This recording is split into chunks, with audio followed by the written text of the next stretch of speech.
Last night in the Raptors preseason game against the Boston Celtics, the starters definitely struggled and the Celtics got out to a nearly 20-point lead in the third quarter. But that all changed when the Raptors bench came in. They mounted a huge comeback and ended up winning in overtime. So in today's video, we need to discuss if the Raptors can bring back the bench mob vibes from a few years ago and who should really be the 10th man in the rotation. Lots of guards fighting for that backup spot, but this is the player that I think should take it over. Let's get into it.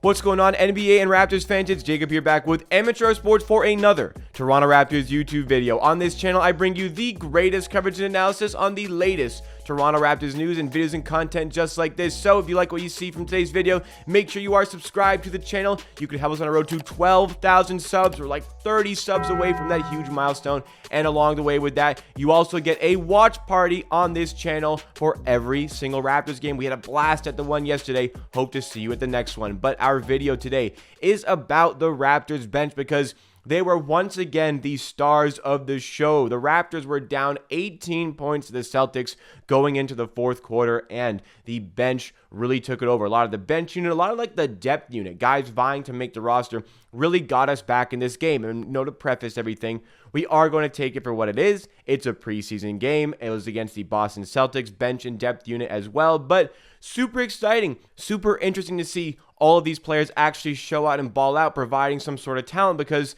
these are the guys that we need to be concerned about with preseason. I understand, I would have liked for the starters to have played better in the games against the Celtics and the Jazz so far in preseason, but I'm not worried about them. I know what they are. I know they are going to be great come the start of the season. Like, I just know these things, and I'm sure you do as well. The bench unit is something I have more questions over. Who's going to actually be in the rotation? Who can we actually trust on the roster? Who do we need to cut? These are the players that we need to have more of a focus on, and these are the players I'm more so worried about and how they are going to play. So seeing them play really, really well and seeing the starters not play well, I would say that is less concerning than vice versa, where the stars are playing really well, but there's absolutely nothing coming off of the bench. So that is what we have seen. We've seen the former, and the bench was great against the Jazz after it was like a tie game, a 1-point difference at halftime, and they were excellent. They were outstanding yesterday. Huge shout-outs to Dalano Banton, to Christian Coloco, to Gabe Brown, Jeff Dowtin Jr., Josh Jackson, and maybe even some more guys who were just excellent as the Raptors, again, who were down 18 points after 3 quarters, force overtime, and end up taking care of business in that overtime period. I know it's just preseason, but I'd rather win than lose. I don't really care it's preseason. I would still rather win than lose these games, and I mean, it's always really fun beating the Boston Celtics no matter what that occasion is. So, a couple of questions that we want to have answered in this video. I'm going to talk a little bit about what we saw from the bench that was different than what we saw from the starters. I want to talk about the bench mob from like 2017, 2018, and if we can get back to that this season. Then I want to finish on who should actually be the 10th man for this Raptors team. So, what was different about these bench guys coming in? The starters, for some reason, just didn't really look up for it. Maybe it was fatigue. They're not up to game shape yet. I mean, even from the jump, they just did not really seem into this game. It was a little bit sloppy. It was a little bit chaotic, not what you come to expect from this current group of Raptors players. But as the bench came in, especially when Dalano Banton checked in, like literally the first second Dalano Banton checked in, he got the ball, got to the rim, got a layup. And that alone just got us going, just got the team going, just got all the players around him going. And I think on his next possession, he also got a bucket. Like right away, Dalano Banton was the energy injection that we needed, was getting to the rim, decision-making like we saw in the Jazz game, much improved from last season. Coloco hitting mid-range shots, hitting those short push shots that you need your bigs to hit, something that he was absolutely not doing in Summer League. Getting rebounds, getting stops in defensive end. That was really great to see. You had Gabe Brown confident hitting shots. Jeff Dowtin Jr. coming off the bench as well, vying maybe for that backup guard spot despite being a two-way player. He looked really good hitting shots, creating stuff for other players on the team. Josh Jackson, again, second straight game where he has been very, very impressive. After when we signed him, I said he had no hope of making this roster. Well, all of a sudden, I think he's in the driver's seat to get one of these roster spots and was good again yesterday. These guys just brought in the energy that the starters did not have. They brought in the ball movement that the starters did not have, because the starters and the main bench unit shot a dismal 3 for 22 from 3. And the biggest reason for that was decision making, and it was a lack of ball movement. Two things that improved drastically with the bench coming in. Now again, this is our Raptors bench playing against the Celtics bench, not against the main cast of the Celtics, who were like one of the best defenses I've ever seen last season. So take it for what it is 100%. But lots of people in the chat when we did that watch party yesterday were talking about the bench mob. Can we bring back the bench mob based on what we've seen here? If you don't know, you should know what the bench mob was. I think it was either in 2017, 2018. We had a bench unit of Fred VanVleet, CJ Miles, Pascal Siakam, Jakob Poeltl, and Delon Wright. Lots of younger players mixed with a veteran presence like CJ Miles, who spaced the floor. You had Fred VanVleet shooting as well, Delon Wright's craftiness as a guard, Siakam's energy and versatility, Jakob Poeltl's rebounding and defense. Everything just gelled so well together, making the Raptors the best bench in the NBA. What was different about that is not going to be the same for us right now? The bench unit is going to be Boucher, Otto Porter Jr., Thaddeus Young, and Precious Achiuwa. I don't think we're really going to divert much from that. We might add in a 10th man, which I'm going to get to very shortly in this video. These are all mostly older guys, other than Precious Achiuwa, more so veteran sort of players. Don't really have that sort of youthful energy that you got from that bench mob team, other than CJ Miles. That's the first thing I have to say about that. And as far as bench mob goes, like, that was a bench mob because that was a full bench unit that consistently played together. Now the Raptors, to maximize what the output that we can get from this group of players, we stagger lineups. We don't have like the main cast, then we put in the bench. That's not something that really works in the NBA right now.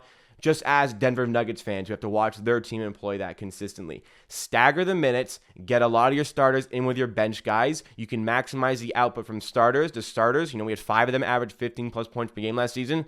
They can get more touches playing with guys who maybe want to get less touches or should get less touches in the bench unit. So a full-on bench mob is just not something that we're going to see in 2022, 2023 with the Raptors. But having guys off the bench that we can trust to lift up the game and help the guys on the court, that would be something great to see. And that's something that we saw from both Dalano Banton and Jeff Dowtin Jr. yesterday, along with other players, as I mentioned earlier. So that brings us into the third thing here, and that is going to be the 10th man. The Raptors, I believe, should be operating with a main 9-man rotation. You've got your main starting 5. I don't need to run through them again. And like I said, the bench unit should be Achiuwa, Thad, Boucher, and Otto Porter Jr.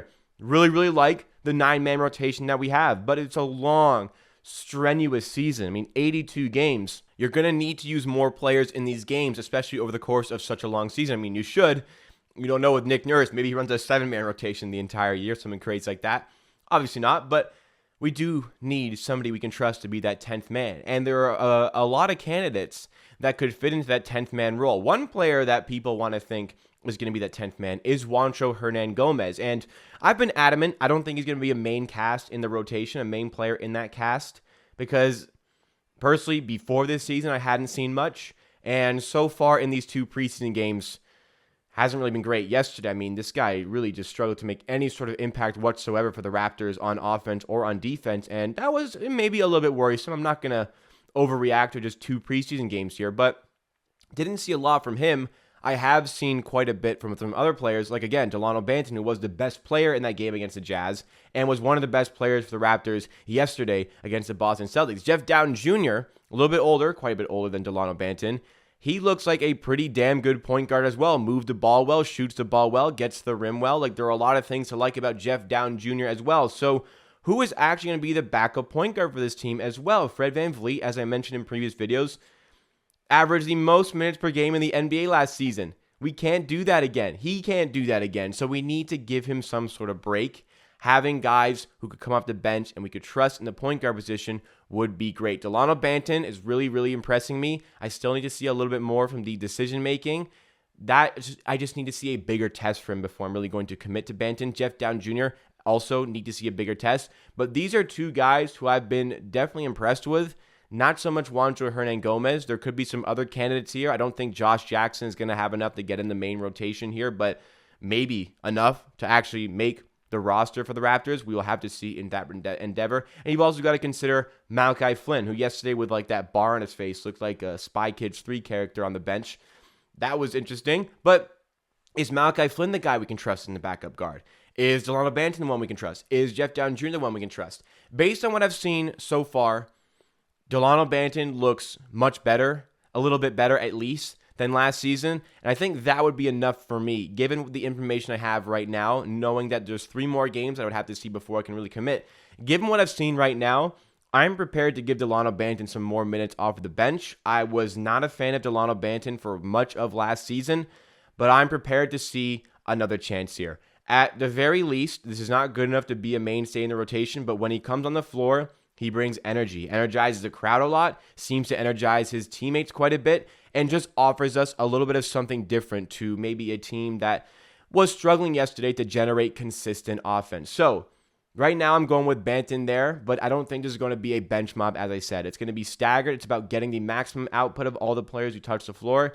Staggering the lineups is the best thing for the Raptors to do. But that doesn't mean you can't have individuals like Banton who come off the bench and energize the group, energize the crowd. As I mentioned, 2 wins in 2 preseason games. We move on to tomorrow against the Houston Rockets, where we also will be doing a watch-along there, and I hope to see you 30 minutes before the jump ball. As far as the bench goes this season, it's way, way better than what was like the worst bench in the league last season. And the Raptors starters, who's still here, we've only added on to the talent of this team.